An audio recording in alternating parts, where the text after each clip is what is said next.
Handicapper Steve here, handicapping the racing from Aqueduct Racetrack here on Saturday. It is April the 6th, 2019. It's Wood Memorial Day from Aqueduct, and I'm going to look at all the stakes races on the program. But before I get on to that, remember to please follow me on Twitter at HorseRacingKit5 for more selections for race courses around the world. And also, join me if you're interested in jumps racing. Today's the Grand National from Aintree, and I have a previews and selections for that race and that whole card from Aintree here on YouTube also. Go check that out.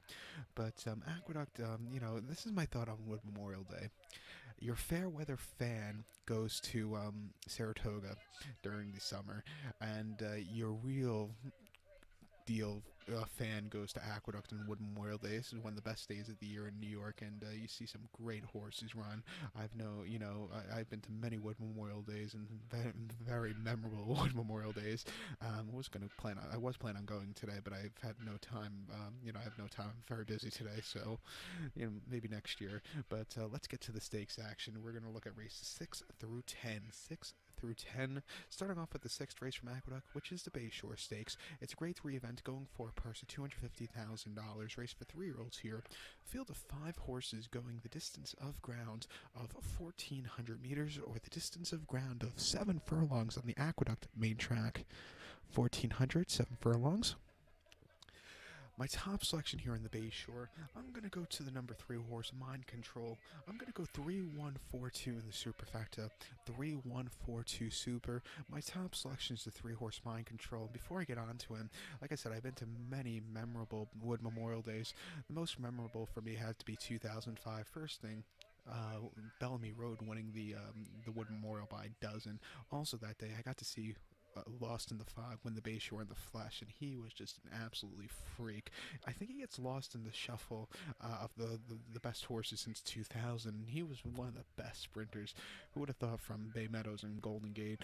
But he was such a good horse. Too bad, just to think, he also won the Riva Ridge after this race at Belmont very easily, and he won the Swale. He had a great 3-year-old campaign. I think the only blemish was the Breeders' Cup, but what can you do? But good for him. Like I said, Lost in the Fog, great horse. One of my in my top 10. But here in the Bayshore, my top selection, I'm taking the 3 horse Mind Control. It's 3-year-old colt by Stay Thirsty. John Velasquez picks up the mount. The horse's most recent outing came the 9th of March at Aqueduct, 1 mile in the grade 3 Gotham. He finished second by a length. He stalked early on. He had a little bit of a turn of foot, but he just never showed that good run. I think the cut back to 7 furlongs today should suit him, and John Velasquez back up again. I think he'll run a lot better. He ran before that New Year's at Aqueduct, 1 mile on the good main track in the Jerome, and he won by 1.5 there. He sat on the front end all throughout, and he just had a very easy race there. And then the Breeze Cup Juvenile Church going mile 16th. He finished 7th by 8.25 lengths. He sat back early after not his best beginnings, and he never had the run. And then he ran the Hopeful at Saratoga, where he won by 3/4 length on the lead all throughout. He stalked a little bit. He dueled a little bit early on, but other than that, he took off clear at the end. He started his career out in the Mid-Atlantic region. He actually broke his maiden at Monmouth going 6 furlongs in August, and started his career at Delaware going 5.5 in main special, where he finished second by 2.25 lengths behind Carl Paul. He's actually running back in this one today. He just kind of couldn't keep up. But I think coming here, if he wants to stalk, he could do a good run, or if he wants to pace, he could do a good one. You can see a lot of faster horses here. I think he'll stalk here, but I think he's real deal. 2-1, I'll take him. If there's future wagering for the Woody Stevens, or the Riva Ridge, whatever the fuck they call it, I would bet this horse right now in the futures. But to recap my selections for the 6th from Aqueduct, it's the grade 3 Bayshore. I'm going to go with the 3 horse Mind Control. I'm going to go 3-1-4-2 in the superfecta. Let's get to the 7th race. Race number 7 from Aqueduct, it's the Excelsior Stakes. It's a grade 3 event going for a purse of $150,000, race for 4-year-olds and upwards. We have a field of 8 horses that are heading to post, distance of ground of 1,800 meters, or the distance of ground of 1 mile and 1/8 on the Aqueduct main track. 1,800, 1 mile 1/8. Top selection here in the Excelsior, I'm going to go to the outside post to the 8 horse Life's Parlay. I'm going to go 8-1-3-7 in the superfecta. 8-1-3-7 super. Top selection 8 horse Life's a Parlay is 4-year-old colt by Uncle Mo. Tom Fletcher trains. John Velasquez picks up the mount. The horse's most recent outing came the 16th of March at Oaklawn, 1 mile on Ops 50 claimer. First off the break, he won by a neck. He set the pace most of the race. He had to be whipped a lot in the lane, but he held on. It was a good run first off the break, but I think second off the break, getting the mile and eighth, for the first time, I think he'll run a lot better. Before that, at Aqueduct, 1 mile in the Geoponte, he finished second by 2 1/4 lengths at 15 cents a dollar. He was wide, and he just couldn't get the horse in front of him, Bell Harbor. It was a small, compact field, but he did run his heart out. And then before that, an optional 80 claimer at Belmont, 7 furlongs, October the 18th. First off, a little bit of a refreshing. He won by 1 1/4. He was very wide, but he took off clear at the end, and then he broke his main at Goldstrom January of 2018 very nicely by 1 1/2 on lead all throughout. He just took off clear. I think the mile eighth for the first time should be no problem. He's been training well. Top Pletcher, John Velasquez, the classic duo. I'll take him here at 4-1 in a very wide open Excelsior this season. So to recap my selection for the 7th from Aqueduct, it's the Grade 3 Excelsior. Going with the 8 horse Life's a Parlay. I'll go 8 1 3 7 in the superfecta to race. Race number 8 from Aqueduct, it is the Gazelle Stakes. It's a Grade 2 event going for a purse of $300,000. Race for 3-year-old fillies. Field of 6 horses going the distance of ground of 1,800 meters, or again, 1 lap around the Aqueduct main track, which is 1 mile and 1/8 in circumference. 1,800 meters, a mile 1/8, 9 furlongs. People hate when I say meters, but I really don't give a shit. My top selections, I'm going to go with the number 3 horse, Off Topic. I'm going to go 3-5-4-2 in the superfecta. 3-5-4-2 super. Top selection of 3 horse, Off Topic. This trio affiliate by Street Sense. Top Pletcher trained John Velasquez gets the leg up. It might be the John Velasquez show at Aqueduct, folks. But the horse's most recent outing came the 17th of February at Oaklawn, mile 16th and off 75 claimer. The horse finished second by 6 3/4 lengths. This horse was very wide that day, but he was excelling at the end. Had a little bit of turn of foot. The final, when the horse found clear move, ran well. If the horse wants to win today, he'll have to a little bit closer and save a lot more ground. Before that, this horse ran at Goldstrom on the 27th of December. Mile 16th main special weight, 40,000. The horse won by 3/4 length there. Again, he was very wide, but he closed up well. Something I noticed about Gulfstream Park this last season, the 2018-2019 champion season, usually those mile 16th races are speed, but this last season, these mile 16th races have been playing towards closers a lot more than they were. So, but this horse, he closed up well there. And then at Belmont, 25th of October, mile 16th in the main special weight, 75 grand. He finished third by 6 3/4 lengths. And, he just stalked most of the race, and he couldn't get that good closing kick. But that was a very tough race. Winner Philly Joel's a decent horse. The second place finisher, Always Shopping, is running back to one, is a decent horse also. So, like I said, it was a good group of horses there. And then before that, where are we? At Belmont, mile 16th main special weight, 75,000. The horse finished second by 1 1/4 lengths. It was very wide, but he did have a little bit of a turn of foot that day. I don't think he ran half bad.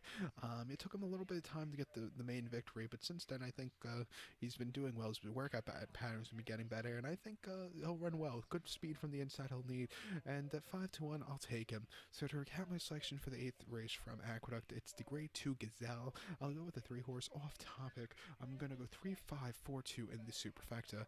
So now let's get to race number 9 from Aqueduct, which is the Carter Handicap. It's a Grade 1 event going for a purse of $400,000, race for 4-year-olds and upwards.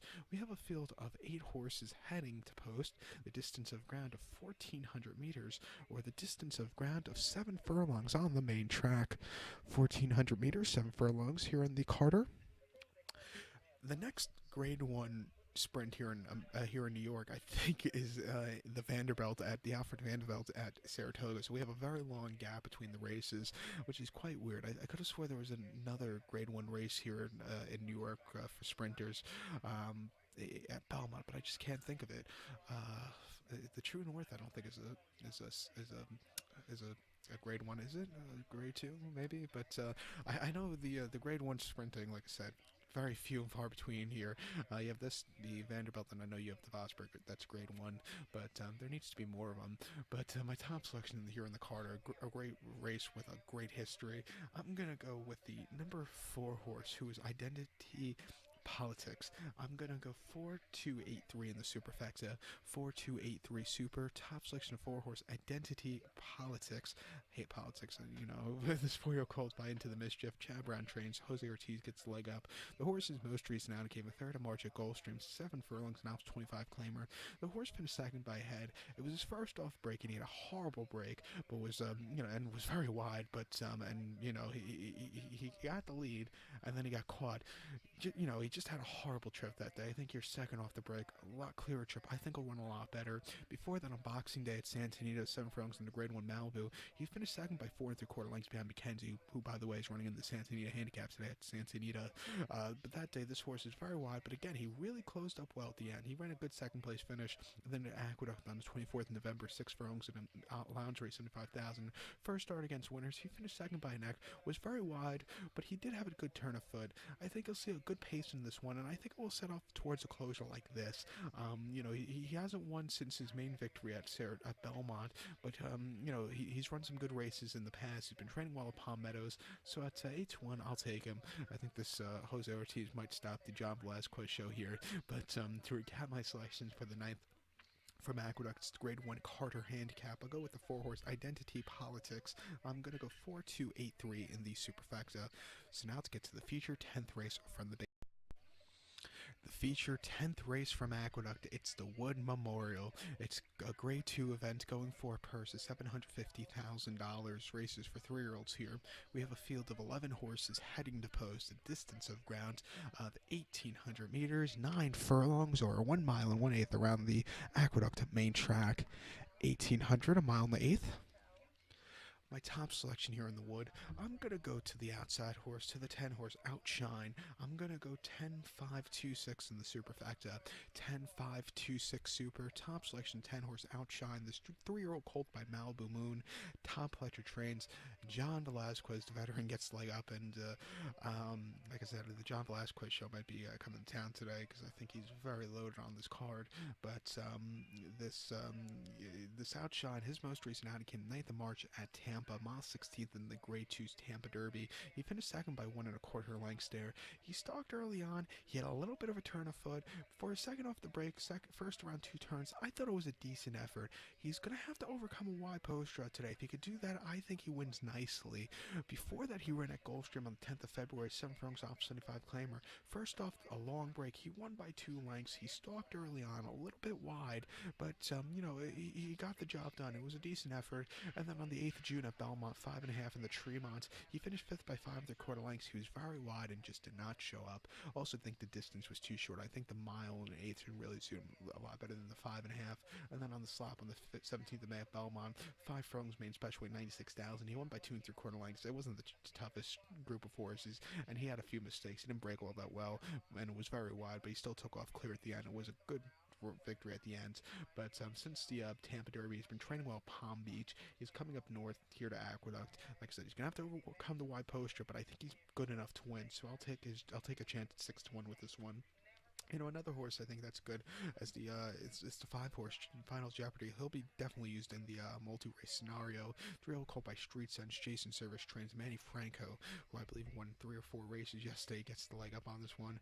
This horse ran on the 3rd of March at Gulfstream, 1 mile and 75 claimer, and he won by 3 3/4. He stalked early on. He got the lead, but then he looked weird in the stretch run. Go watch the replay. It's hard to explain, but he looked weird in the stretch run. But he got the job done. I think he's another horse. He's sitting closer, going a mile and 1/8 here at Aqueduct is going to be the key. He has a decent poster, and I think he'll run well. He's spread to go the distance, but other than the stretch run, it was a good race at Gulfstream. Before that, again at Gulfstream, 6 furlongs in the Limehouse. He finished 3rd by 5 3/4 lengths. He didn't break all that well. Was very wide, and he had to be rushed at the end. But he did have a decent final 8th, and then at Gulfstream, 6 furlong main special weight 40,000. He won by 5 1/4. He sat back early, really had a good turn of foot, and he won very nicely. Like I said, sitting closer today. First time around 2 turns. I'll give him a shot at 8-20. So you definitely want to use on the multis. I'm not going to use going to the other multi horses here. I'm not actually going to use the 2-horse Tactus. I don't like, even though he won the Tampa Derby, it wasn't the most impressive victory for him. I just think he'll be a little bit. I just don't like him here. I don't like his workout patterns, and I think he's very vulnerable. And I have the 6 horse over delivered for fourth. He's a horse. He's a good horse to put underneath in your exotics. He's probably not going to win, but like I said, exotic horse. He's definitely your kind of thing for the tries and supers. But to recount my selection for the 10th from Aqueduct, the Grade 2 Wood Memorial, I'll take as a top selection the 10 horse Outshine. I'll have to use the 5 horse Final Jeopardy in the multis, and I'll go 10-5-2-6 in the superfecta. So good luck to all, and please follow me on Twitter at Horse Racing Kid 5 for more selections for race courses around the world. Good luck.